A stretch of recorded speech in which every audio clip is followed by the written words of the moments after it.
Salut à tous, j'espère que vous allez bien. Aujourd'hui on va vous présenter un QCM type partiel de donnant avec la méthode DX. Donc on peut voir dans l'énoncé qu'il y a une cuve de 2 litres séparée par une membrane semi-perméable. Dans la première cuve, il y a des protéinates de sodium ainsi que du iodure de sodium. Et dans la deuxième, il y a uniquement du iodure de sodium. Dans l'énoncé, on peut voir aussi qu'on ne nous donne pas de coefficient de dissociation. Donc on peut partir du principe qu'il est égal à 1. Aussi, dans l'énoncé, on vous donne ici les concentrations à l'état initial. Et on peut voir que les deux premiers items portent sur l'état initial, tandis que les trois derniers sur l'état final. Pour que ce soit plus clair, je vais maintenant vous faire un petit schéma de la cuve.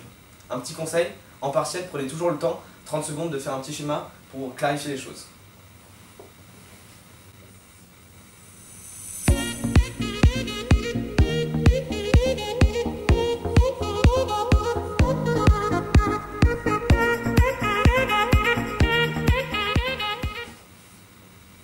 On peut commencer. Donc, on voit qu'il y a 2 moles de PNA6. Comme la dissociation est complète, chaque molécule de PNA6 va donner 6 ions Na+. On voit qu'il y en a 2 moles. Donc, juste pour la dissociation des PNA6, il y a 12 moles de Na+. On sait qu'il y a aussi une mole de NaI qui va se dissocier en Na+, et I-. Donc, plus 1. Il y a donc 13 moles de Na+, dans la première cuve. Pour la protéine, il y a 2 moles, et la dissociation de chaque molécule de PNA6 va en donner une. Il y a donc 2 moles de P6- dans la première cuve. Pour ce qui est du iodure, il y en a, comme le Na+, ici, 1 mole. La dissociation est complète, donc 1 mole. Pour la deuxième cuve, il n'y a une seule mole de NaI qui est mise. Donc, hop là, comme tout à l'heure, la dissociation est complète, il y aura 1 mole de chaque. Donc, on peut voir que l'item A ici est faux et que l'item B est vrai, puisque la concentration en Na+ dans la cuve 1 est de 13 moles.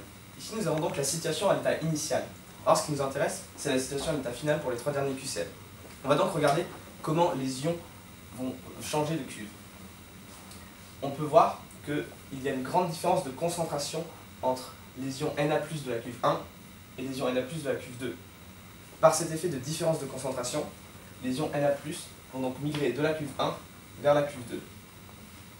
Lors de l'effet donnant, il y a aussi un autre effet à respecter, l'électroneutralité, c'est-à-dire qu'il doit y avoir autant de charge plus que de charge moins dans chaque compartiment. De par cet effet, ces ions I- vont aussi aller de la cuve 1 vers la cuve 2 pour respecter cette électroneutralité. Pourquoi la protéine ne bouge pas? Nous sommes dans le cadre d'une membrane semi-perméable, et donc la protéine ne peut pas bouger. C'est pour ça que ce sont les ions Na+ et I- qui changent de compartiment. Du coup, il y a la même quantité d'ions Na+ et de I- qui vont changer de compartiment.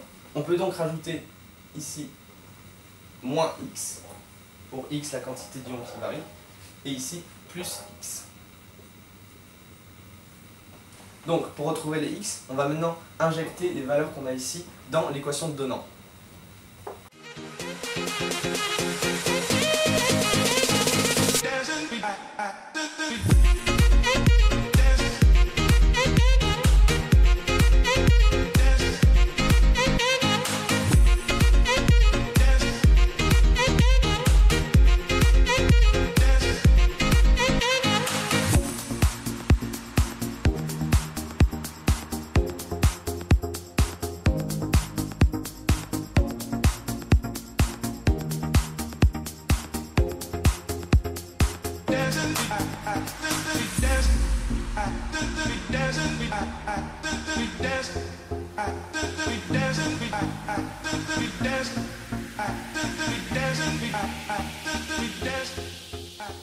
Après avoir remplacé les valeurs, on développe et on résout une équation du premier degré, tout simplement.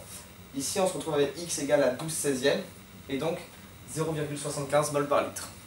Maintenant qu'on a notre résultat final, on peut le réinjecter dans notre cuve en haut. Donc ici, 13 moins x, hop là, nous avons 13 moins 0,75, donc 12,25 mol. Ici, 1 moins x, on obtient 0,25. Et de l'autre côté, 1 plus x, ce qui nous donne 1,75. Attention aux unités, ici nous sommes bien à chaque fois en mol par litre. Pour conclure, nous allons revenir sur nos 3 derniers items. On peut voir que l'item C, donc le Na+, la concentration en Na+, dans le compartiment 2, est vrai. L'item D, la concentration en I- est de 0,25, donc faux. Et pour l'item E, la concentration de protéines ne varie jamais, puisqu'elle ne peut pas changer de compartiment, et donc il est faux.